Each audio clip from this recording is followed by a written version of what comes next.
2023 की उन 10 तारीखों की कहानी जिनमें अतीक अहमद का 44 साल का साम्राज्य मिट्टी में मिल गया।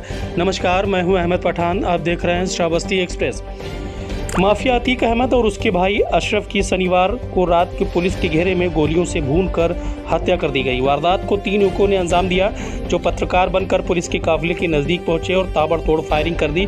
इस दौरान करीब 18 राउंड गोलियां चली, जिनमें से 8 गोली अतीक अहमद को लगी। इसमें 2 दिन पहले अतीक के बेटे अशद को एसटीएफ ने एनकाउंटर में मार गिराया था। अतीक अहमद का नाम हाल ही में प्रयागराज में हुए उमेश पाल हत्या केस में सामने आया। अतीक ने तमाम जुर्म किए, लेकिन उमेश पाल की हत्या के बाद उसका साम्राज्य ढहना शुरू हुआ, तो फिर अब तक उसके गैंग को तबाही देखने को मिली। यही वो केस है जिसमें जुड़ी 10 तारीखों में अतीक का 44 साल का बनाया हुआ माफिया साम्राज्य मिट्टी में मिल गया। 25 फरवरी उमेश पाल की पत्नी ने अतीक अशरफ शाइस्ता समेत 9 लोगों पर मामला दर्ज कराया। उधर जब यूपी विधानसभा में विपक्ष ने कानून के मुद्दे पर सरकार पर निशाना साधा, तो सीएम योगी आदित्यनाथ ने कहा कि सदन में मैं कह रहा हूं, इस माफिया को मिट्टी में मिला देंगे। जितने माफिया हैं उनको मिट्टी में मिलाने का काम करेंगे। 26 फरवरी उमेश पाल हत्याकांड के सीसीटीवी फुटेज से आरोपियों की पहचान हुई। पुलिस ने विजय चौधरी उर्फ उस्मान, अरबाज, अतीक के बेटे असद, गुलाम, गुड्डू, मुस्लिम, साबिर, अरमान की पहचान की। 27 फरवरी पुलिस ने 27 फरवरी को अतीक अहमद के करीबी अरबाज को ढेर कर दिया। उमेश पाल की हत्या में शूटरों ने जिस क्रेटा कार का इस्तेमाल किया था उसे अरबाज ही चला रहा था। अरबाज अतीक अहमद की गाड़ी भी चलाता था। 5 मार्च असद समेत सभी 5 शूटरों पर पुलिस ने 2.5 लाख से बढ़ाकर 5 लाख रुपए का इनाम घोषित किया। 6 मार्च प्रयागराज के लालपुर इलाके का रहने वाला विजय चौधरी बाहुबली डॉन अतीक अहमद का कुख्यात शार्प शूटर था। उसने ही उमेश पर सबसे पहले फायरिंग की थी। विजय चौधरी को यूपी पुलिस ने 6 मार्च को प्रयागराज के कौंधियारा में एनकाउंटर में मार गिराया था। 27 मार्च 28 मार्च अतीक को साबरमती से प्रयागराज लाया गया। कोर्ट ने अतीक को उमेश पाल हत्याकांड केस में आजीवन कारावास की सजा सुनाई गई। अतीक को 11 अप्रैल को दोबारा साबरमती से प्रयागराज लाया गया। 13 अप्रैल अतीक के बेटे अशद और गुलाम को एसटीएफ ने झांसी इनकाउंटर में मार गिराया। दोनों पर उमेश पाल पर फायरिंग का आरोप था। उमेश पाल की हत्या का जो सीसीटीवी फुटेज सामने आया था उसमें भी दोनों फायरिंग करते नजर आए थे। बेटे असद के इनकाउंटर के बाद अतीक टूट सा गया था। प्रयागराज में अतीक से 23 घंटे तक 14 अप्रैल को पूछताछ की गई। 15 अप्रैल अतीक के बेटे अशद को 15 अप्रैल की सुबह प्रयागराज में सुपुर्द खाक किया गया। देर रात प्रयागराज के कैल्विन हॉस्पिटल के बाहर अतीक और उसके भाई की गोली मारकर हत्या कर दी गई। 3 लोगों ने अतीक और उसके भाई पर ताबड़तोड़ फायरिंग की। दोनों का वहीं अंत हो गया।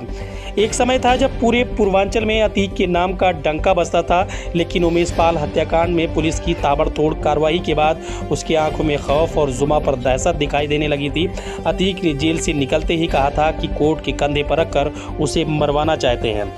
12 अप्रैल को जब अतीक अहमद को प्रयागराज लाया जा रहा था, तब रास्ते में आज तक ने अतीक से सवाल किया कि कल तक वो दबंगाई कर रहा था, डर नहीं लग रहा था, उस पर 100 से ज़्यादा मामले दर्ज हैं, और डर क्यों रहे हो? ये सवाल सुनकर अतीक पहले तो चुप हो गया, उसने कोई जवाब नहीं दिया। बाद में अतीक ने बोला कि उसके परिवार को मिट्टी में मिला दिया है, अब वो सिर्फ रगड़ा जा रहा है। उसने कहा कि उसका परिवार पूरी तरह बर्बाद हो गया है। माफियागिरी तो पहले ही खत्म हो गई थी। उमेश पाल की हत्या वो कैसे कर सकते हैं, वो तो जेल में था। उमेश पाल की पत्नी की शिकायत पर अतीक, भाई अशरफ, पत्नी शाइस्ता, बेटे असद, शूटर अरमान, गुलाम, गुड्डू, मुस्लिम और साबिर समेत 9 लोगों पर मामला दर्ज किया गया था। उमेश पाल हत्याकांड में शामिल 6 आरोपी मारे जा चुके हैं। जहां अरबाज, असद, गुलाम और विजय चौधरी का एनकाउंटर हुआ है, तो वहीं अतीक और अशरफ की गोली मारकर हत्या कर दी गई। जबकि अतीक की पत्नी शाइस्ता, शूटर अरमान, गुड्डू, मुस्लिम, साबिर अभी फरार है। माफिया अतीक अहमद और उसके भाई अशरफ की शनिवार रात प्रयागराज में गोलियों से भूनकर हत्या कर दी गई। पुलिस घेरे में इस दोहरे हत्याकांड को अरुण मौर्य, सनी और लवलेश तिवारी ने अंजाम दिया। तीनों पत्रकार बनकर पुलिस के काफिले के नजदीक पहुंचे और जैसे ही अतीक और उसके भाई अशरफ ने मीडिया से बात करना शुरू की, तो तीनों ने ताबड़तोड़ फायरिंग कर दी। इस दौरान करीब 18 राउंड गोलियां चली, जिनमें से 8 गोली अतीक अहमद को लगी। दोनों की मौके पर ही मौत हो गई। अतीक हत्याकांड में शामिल सनी हमीरपुर, अरुण उर्फ कालिया कासगंज और लवलेश तिवारी बांदा जिले का रहने वाला है। लवलेश तिवारी बांदा के क्यूतारा का रहने वाला है। लवलेश के खिलाफ 4 पुलिस केस हैं। वो लड़की को थप्पड़ मारने के आरोप में जेल जा चुका है। सनी सिंह हमीरपुर जिले के कुरारा कस्बे का रहने वाला है। वो कुरारा पुलिस थाने का हिस्ट्री सीटर है, जिसकी हिस्ट्री सीटर नंबर 281A है। उसके खिलाफ करीब 15 केस दर्ज हैं। जबकि अरुण ने जीआरपी थाने में तैनात पुलिस की हत्या कर दी थी, जिसके बाद से वो फरार है।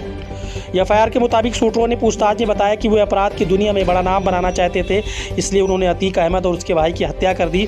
इतना ही नहीं, आरोपियों ने भी कहा कि वो पुलिस के घेरे से चलते बचने में सफल नहीं हो पाए, जिसके लिए उन्होंने सरेंडर कर दिया। वहीं जानकारों की माने तो अतीक अपने बेटे असद की मौत के बाद, इनकाउंटर के बाद कहीं ना कहीं वो टूट गया था और वो सारे राज खोलने वाला था, जिसका वो जिक्र भी कर चुका था और पुलिस को काफ़ी कामयाबी हासिल होती, लेकिन उससे पहले ही उसके राजदानों ने किसी तरह उसकी हत्या करवा दी।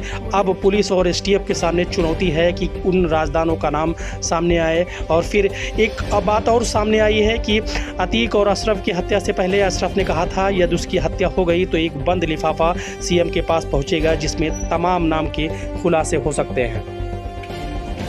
वहीं जानकारों की माने तो माफिया से राजनेता बने अतीक अहमद पर 100 से ज़्यादा मामले दर्ज थे, लेकिन किसी में भी उसे दोषी नहीं ठहराया जा सका था।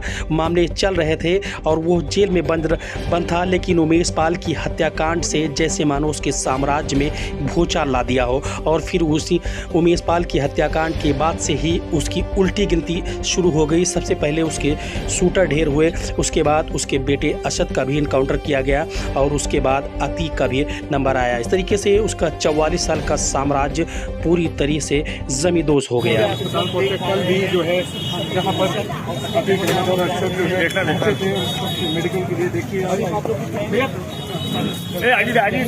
कुछ कहना चाहेंगे? कुछ कहेंगे आप? कुछ कहना चाहेंगे आप? हम तुमको दे देंगे भाई, हम तुमको दे देंगे। जनाजा हुआ था, आज आप लोग वहाँ गए थे कि नहीं? आज जनाजे में आप लोग नहीं गए थे, क्या कहना आप? कुछ कहना आईडी वो हम दे देंगे तुमको। मेन बात ये है रहने के लिए हमारे YouTube चैनल को सब्सक्राइब करें और बेल आइकन को दबाएं।